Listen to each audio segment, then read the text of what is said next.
Bonjour à tous, c'est Dorian et bienvenue dans cette nouvelle vidéo dans laquelle je vous propose de regarder les résultats de l'entreprise HP qui viennent d'être publiés. On va parler du business de l'entreprise, des derniers commentaires qu'ont fait la direction et des résultats, des perspectives d'avenir. Aussi, on parlera de la position que Warren Buffett avait pris au sein de l'entreprise il y a quelques mois. On regarde enfin, en fin de vidéo, les indicateurs financiers pour se faire une première idée sur le prix de l'entreprise et on conclura la vidéo. Donc comme d'habitude, je vous ai préparé un mind map qui va être la structure de la vidéo et ensuite on ira voir pas mal d'autres documents.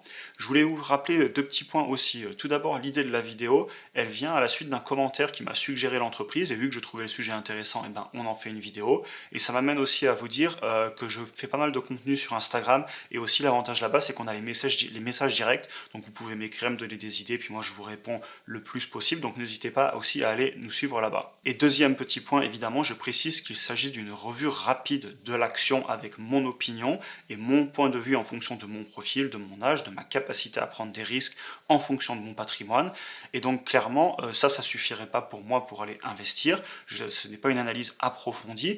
Et dans tous les cas, personne ne peut vous donner de conseils, pas moi ni qui que ce soit. Au final, je pense que la meilleure façon de faire, c'est de se forger ses propres opinions pour acheter ce que l'on comprend et ce que l'on croit, afin de ne pas paniquer en cas de volatilité sur les marchés. En tout cas, ça c'est mon avis, mais personnellement, je vous recommande vraiment au final de faire vos propres recherches, puisque c'est la meilleure façon pour vous de comprendre ce que vous faites et de devenir indépendant. Donc voilà, j'en ai fini, on passe sur la vidéo. Donc premièrement, les activités de l'entreprise, quel est le business ? Donc ce qu'on fait, c'est qu'on va directement dans le 10K, qui est le document officiel publié par l'entreprise au niveau de la SEC, et donc on va aller voir tout simplement dans la catégorie business, qui est tout le temps le premier item, et donc on voit que c'est une entreprise leader dans la vente de matériel informatique pour les particuliers, dans l'impression, donc les imprimantes et toute technologie liée aux solutions pour les entreprises d'informatique, et ils ont comme clients aussi bien les particuliers que les petits et moyens business, et même les grandes entreprises. Donc globalement, le business de l'entreprise, c'est de vendre du matériel informatique, et si on va sur leur site internet, et bien effectivement, on retrouve la même chose. Des ordinateurs portables, des ordinateurs fixes, des écrans, des imprimantes, des cartouches d'encre, etc. Donc pour le business de l'entreprise, il est assez facile à comprendre. Le dernier point que je voulais vous montrer sur le business de l'entreprise en lui-même, c'est la répartition des ventes. Donc on voit qu'ils font 43 milliards sur tout ce qui est vente d'ordinateurs portables à hauteur de 30 milliards, d'ordinateurs fixes à hauteur de 9,3 milliards et un petit peu plus de 3,5 à 4 milliards pour les workstations et autres appareils. Donc on voit qu'on est sur du 43 milliards de ventes.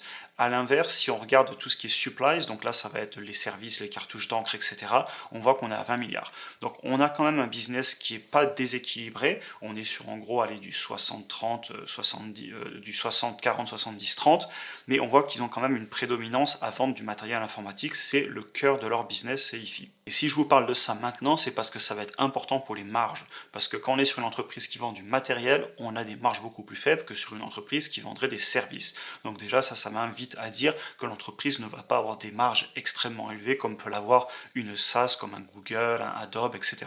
Très bien, repassons sur le mind map. Alors, au niveau de ce qui a été dit lors des résultats du troisième trimestre, donc on voit que les ventes ont baissé d'une année sur l'autre de 11,2%. C'est pas étonnant, on a un ralentissement économique, on a au plus surtout un ralentissement de tout ce qui est vente de matériel informatique, tout simplement suite à la pandémie où il y a eu des achats massifs. Beaucoup de personnes et d'entreprises ont renouvelé les ordinateurs à ce moment-là, et donc forcément on a une baisse. C'est la même chose par exemple sur tout ce qui est gaming, on le voit avec Nvidia sur les cartes graphiques et aussi l'arrêt du minage de l'Ethereum, on le voit sur les entreprises comme Logitech, Corsair Gaming avec la baisse des ventes d'accessoires et de périphériques, donc rien d'étonnant. Cependant, il n'empêche qu'il faut le prendre en compte, et oui, les revenus de l'entreprise, donc le chiffre d'affaires, a baissé. Et ensuite, il précise qu'on a la plus grosse baisse sur les ordinateurs portables avec 26%, ensuite les ordinateurs de bureau avec une baisse de 3%, les imprimantes grand public, une baisse de 4%, et on a une légère augmentation de 5% sur toutes les ventes aux professionnels. Ensuite, et là on va reconnaître ce qui se passe avec beaucoup d'entreprises, HP a dévoilé un nouveau plan de réduction des coûts à hauteur de 1,4 milliard de dollars qui va se concrétiser, hélas, par la suppression de 4 à 6 000 emplois jusqu'à 2025. Donc, comme on l'a vu sur plein de grosses entreprises de la tech, notamment comme Meta, Amazon, etc., ils sont en train de réduire les effectifs pour réduire les coûts. Encore une fois, On sait qu'on va avoir un ralentissement économique, c'est déjà le cas, on a eu plusieurs chiffres du GDP aux États-Unis, donc on sait qu'il y a un ralentissement économique, et donc les entreprises se protègent pour maintenir leur marge, puisque si les revenus baissent et les coûts augmentent, eh bien à un moment il faut baisser les dépenses pour ne pas un jour devenir plus profitable et pour continuer à avoir une entreprise qui a du flux de trésorerie disponible positif, etc. Ensuite, on a eu le commentaire du PTG qui dit que clairement on est dans un environnement difficile, et ça oui, on le savait, c'est ce qu'on vient de dire juste avant, et il précise aussi qu'une partie des économies qui vont être faites donc sur certains segments du business doivent être réinvesties sur des parties plus croissantes, avec notamment le gaming, les jeux vidéo. Et là, je suis à 100% d'accord. On sait que le jeu vidéo, et je rajouterai à ça le streaming, sont des secteurs porteurs depuis ces dernières années, et ma conviction personnelle, c'est que ça va être encore plus porteur. Je crois profondément dans le streaming, d'ailleurs je fais des vidéos YouTube et j'achète du matériel informatique à foison pour faire des vidéos de meilleure qualité, et tout simplement aussi, je pense qu'il y a beaucoup de personnes qui se lancent de plus en plus dans des petits business en parallèle du travail.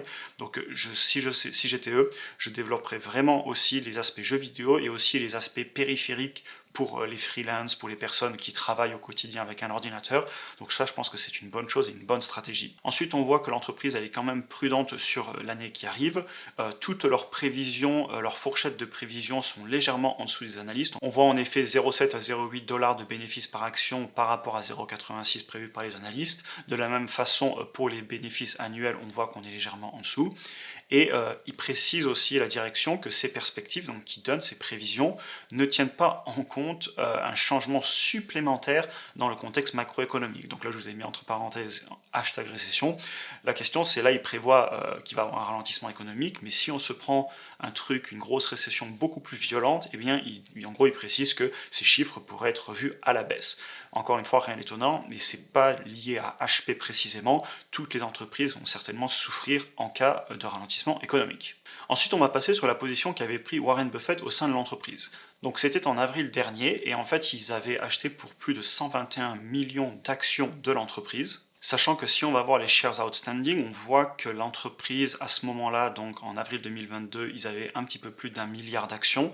Donc ça veut dire que Warren Buffett avait pris plus de 10% de ownership, donc il avait acheté plus de 10% de l'entreprise. Donc ça avait fait du bruit à l'époque. Et si on va voir actuellement, eh bien, ils possèdent toujours ces actions. Si vous venez ici, on voit qu'ils ont toujours un petit peu plus de 100 millions d'actions, et ça représente moins de 1% du portefeuille de Berkshire Hathaway. Donc pour eux, c'est une petite position. Après, petite position, on voit quand même qu'on doit être dans le top 10, top 15, mais forcément quand vous avez 40% du portfolio qui est chez Apple, 10% chez Bank of America, etc., eh bien forcément ça représente qu'1%. Cependant, c'est quand même une position à 2,6 milliards. Je vous propose maintenant de passer sur les indicateurs financiers de l'entreprise. On va commencer tout d'abord par les informations que j'aime bien montrer facilement sur Finviz, et ensuite on va rentrer en détail sur tous les graphiques.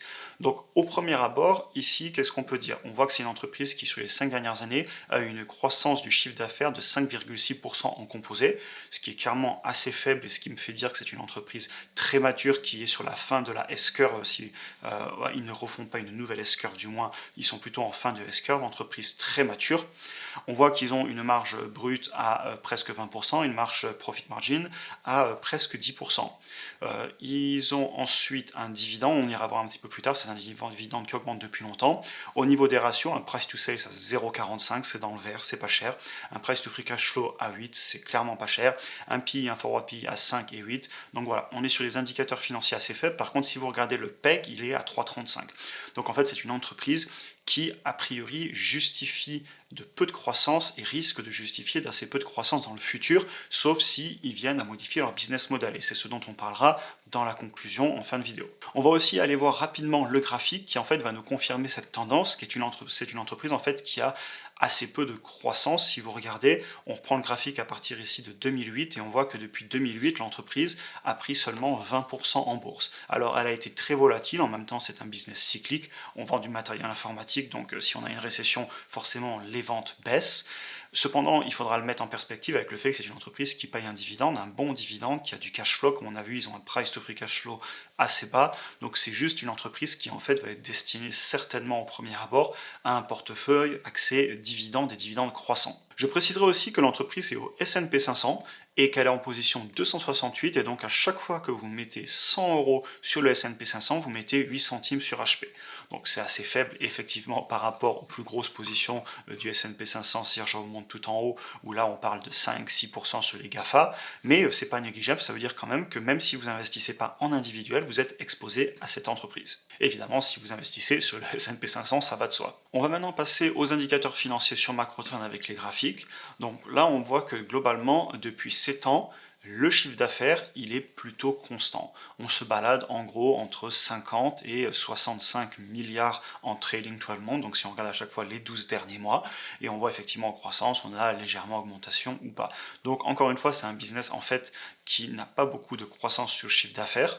Ça ne veut pas dire que c'est un mauvais business, ça veut juste dire que ce n'est pas un business sur lequel on peut espérer, à mon avis, du moins c'est mon opinion, avoir une grosse augmentation du cours de l'action. Par contre, effectivement, on va le voir, ils payent un dividende, ils ont des marges, etc. Mais en tout cas, d'un point de vue de la croissance, à moins qu'ils viennent à changer drastiquement leur business model, on n'a pas beaucoup de croissance, le graphique le montre. On peut ensuite aller voir les bénéfices. De la même façon, on voit que les bénéfices, depuis plus de 10 ans, sont assez constants. On se balade entre 3 et 5-6 milliards en trailing 12 months, donc encore une fois sur les 12 derniers mois. Donc c'est assez constant, c'est un business qui se maintient, mais on n'est pas sur une forte croissance. Maintenant, on va rentrer dans un point positif, on va regarder le nombre d'actions. Et là, vous voyez que de façon consistante, l'entreprise rachète des actions sur le long terme.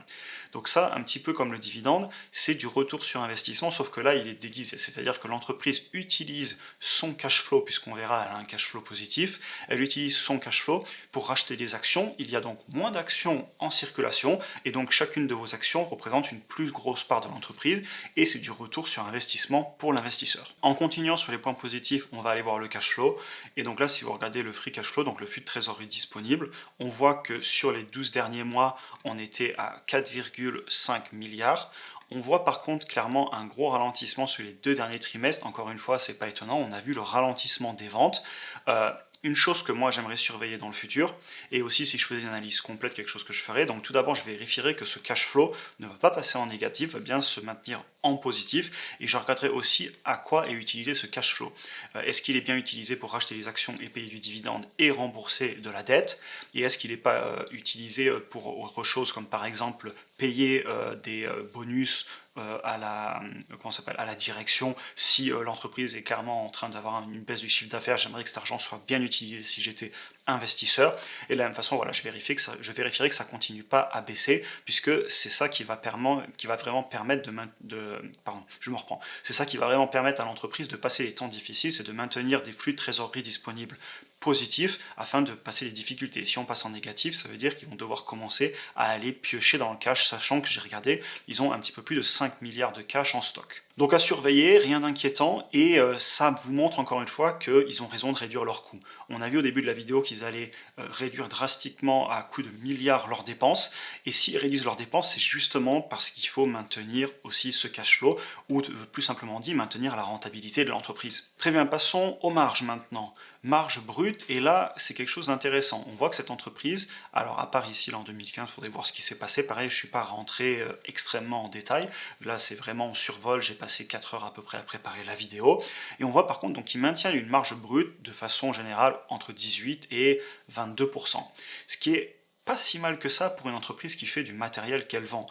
C'est pas exceptionnel, mais c'est beaucoup plus élevé que des retail ou même que dans l'automobile par exemple, à part Tesla évidemment.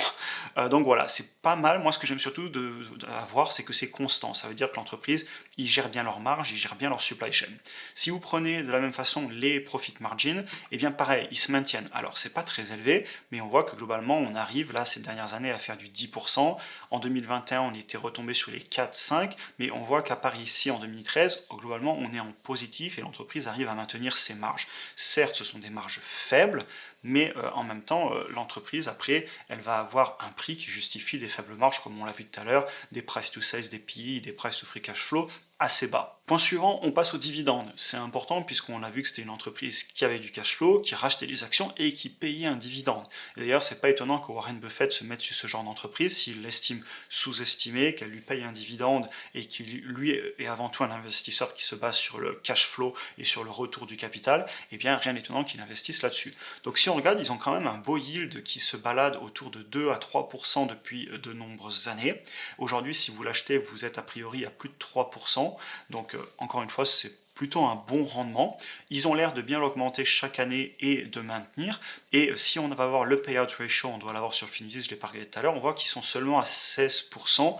Donc, globalement, le dividende est très sain. Et donc, je pense que c'est pour ça que c'est une entreprise, comme je vous le disais au début, avant même d'avoir complètement tout regardé, on pouvait déjà deviner que c'était une entreprise qui va aller dans un portefeuille à dividende et à dividende croissant. On va aller voir rapidement les autres indicateurs financiers. Price to sales, on voit qu'on est aujourd'hui à 0,5. Et si vous regardez historiquement, c'est pas déconnant, c'est-à-dire qu'on est en train de payer l'entreprise à peu près comme la moyenne historique. Donc déjà, ça nous fait dire qu'elle est a priori en accord avec le marché, ni trop cher, ni peu cher en ce moment. On va aller voir, pareil, le PI, je pense qu'on va retrouver le même type d'information. Voilà. On voit qu'historiquement, elle est au niveau de la moyenne, si on traçait une moyenne entre 5 et 6. Et si on va voir le price to free cash flow, de la même façon, c'est vraiment constant.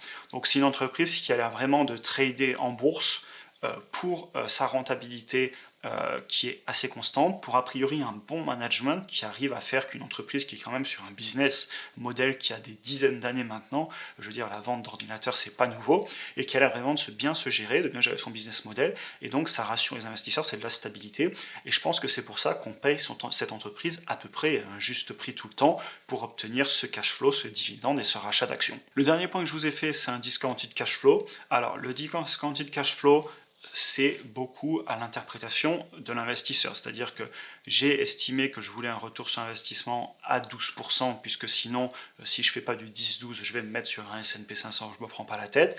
La croissance future, personnellement, je l'ai mis à 4%, on pourrait la passer à 5 par exemple. Ensuite, là on parle du 1 à 5 ans. Ensuite, le long terme de 6 à 10 ans, 3%. Et puis après, le terminal rate, j'ai mis 2%, on pourrait mettre 2-3% pour en gros caler sur l'inflation sur le long terme. Ensuite, bon, les autres valeurs, vous les remplissez en allant les chercher sur Internet. Marge de sécurité de 15%. Et si je valide, on voit qu'on serait sur un fair value à 42 $. Et ce qui est intéressant, c'est que si vous allez voir l'avis des analystes, eux, ils estiment un fair price autour de 28 à 32 $, on va dire. Et aujourd'hui, ils sont plutôt en hold, voire en sell. Donc ça veut dire ils ne conseillent pas forcément à l'achat, ils sont plutôt sur on est au bon prix et ce serait intéressant d'en acheter si elle venait à baisser. C'est que l'avis des analystes, c'est pas mon avis. Et d'ailleurs, moi-même, ici, vous voyez, moi j'aurais plus mis 4% que 5% personnellement, parce que je vois pas une énorme croissance du business, sauf s'ils arrivent à se développer dans le gaming, dans le streaming ou dans les freelance. Et donc moi, si je refais mon calcul, vous voyez, on serait sur du 40 $ de fair value, ce qui est plus élevé que le cours actuel de l'action. Cependant, je mettrai un gros bémol au niveau du free cash flow, parce que vous voyez que là j'ai mis 4,5 milliards, et si on retourne, 4,5 milliards, c'est ce qu'ils ont fait sur le trailing 12 months, donc sur les 12 derniers mois. Par contre, si vous regardez là les 3 derniers trimestres, c'est pas ça. Donc imaginons que sur les prochaines années, sur 3-4 ans, eh bien, ils ne fassent que du 3 milliards par exemple. Eh bien, si on refait les calculs, ça veut dire qu'on se trouverait avec un fair value qui est autour des prix actuels, vous voyez, autour de 25, alors qu'ici on est à 29 sur le cours de l'action. Donc voilà, encore une fois, c'est à prendre avec des pincettes.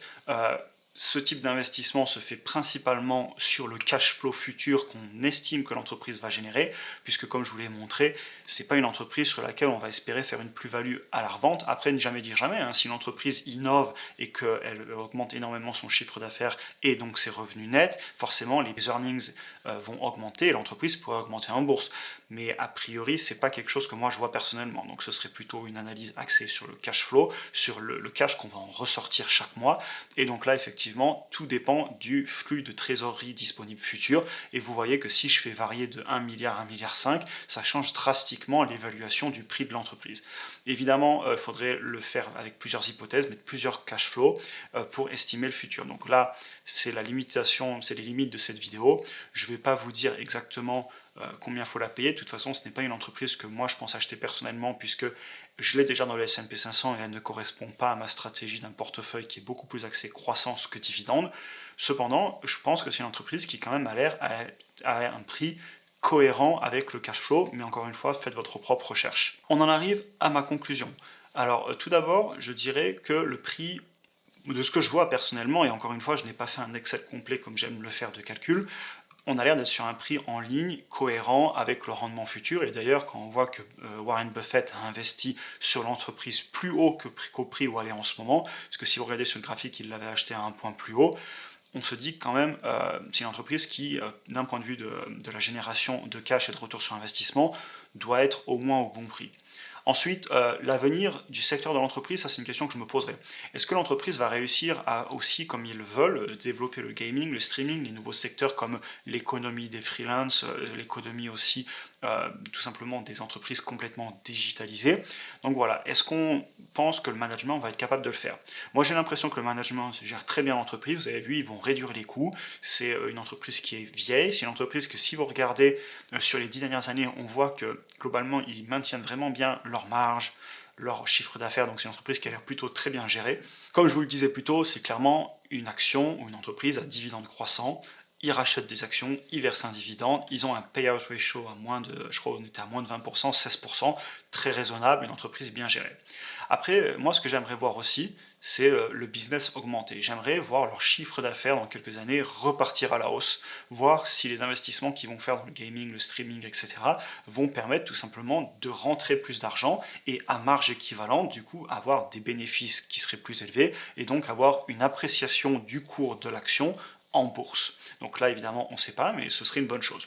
Et enfin, je rajouterais aussi que pour moi, personnellement, c'est une entreprise qui est déjà présente au S&P 500, c'est une entreprise mature, ce n'est pas une entreprise sur laquelle je vois une forte croissance dans le futur, et comme vous le savez, mon portefeuille d'actions individuel est plus axé croissance, et pour tout ce qui est dividendes, investissement entre guillemets de bon père de famille, etc., et bien pour ça j'ai mes ETF sur lesquels j'investis aussi beaucoup chaque mois, j'ai l'immobilier, donc voilà, c'est pas ce que je cherche sur les actions individuelles.